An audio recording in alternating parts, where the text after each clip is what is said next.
This is all Dead by Daylight killers along with their powers. First, we have the Trapper. The Trapper's power is obvious. He places bear traps around the map, and when survivors step on them, they immediately go into the injured stage and come to a stop.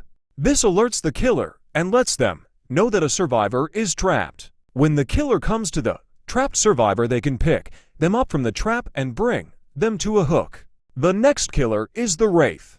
The Wraith's power is to go invisible. When he goes invisible, he moves incredibly faster and the sound of everything is muffled. He cannot hurt or injure any survivor. He can only move around and break generators and pallets. The Hillbilly's power is his chainsaw. When he uses his power, he revs his chainsaw and then charges with much speed and can easily cross the map within seconds. When he hits a survivor with the chainsaw while in the rush, the survivor is automatically put into the dying state. The Nurse's power is to teleport. She has 2 orbs that let her teleport. They look like this. She is also the slowest killer in the whole game. The longer she holds the orbs in her hand while charging the power, the farther she teleport. The next killer is the Huntress. She is a favorited killer because she can throw hatchets across the map and hit survivors from very far away. This makes really cool trick shots. When a survivor is hit by a hatchet, they simply lose 1 health state. The Huntress can only hold 7 hatchets at one time and can refill at any locker. The next killer is the Shape, also known as Michael Myers. The Shape's power is very confusing, but can be very powerful once you understand. The Shape's power is stalking people. He has 3 stages. Stage 1, no terror radius, no red stain. Stage 2, regular killer. Stage 3, much faster with everything, can instantly turn a healthy survivor into a dying stage survivor with 1 hit. The next killer is the Hag. The Hag's power is to draw little triangles in the ground.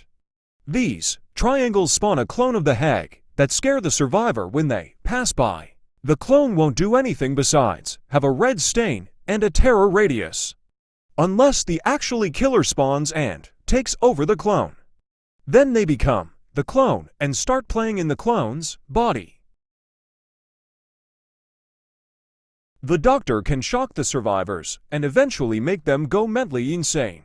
I'm not gonna go into full detail because it's a lot, but the shock can eventually make their survivors' skill check appear backwards and in different places, make them scream for no reason, and randomly leave fake Doctor clones across the map that disappear when the survivor goes close to it.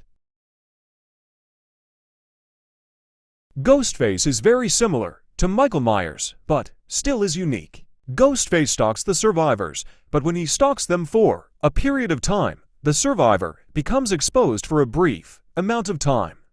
This means that the killer can hit them once and they go into the dying stage. The next killer is the Nemesis. This killer also needs a lot of explaining, so I'll just say the basics. The Nemesis has a whip in his wrist that he can hit survivors with, or his 2 zombies that chase survivors randomly around the map.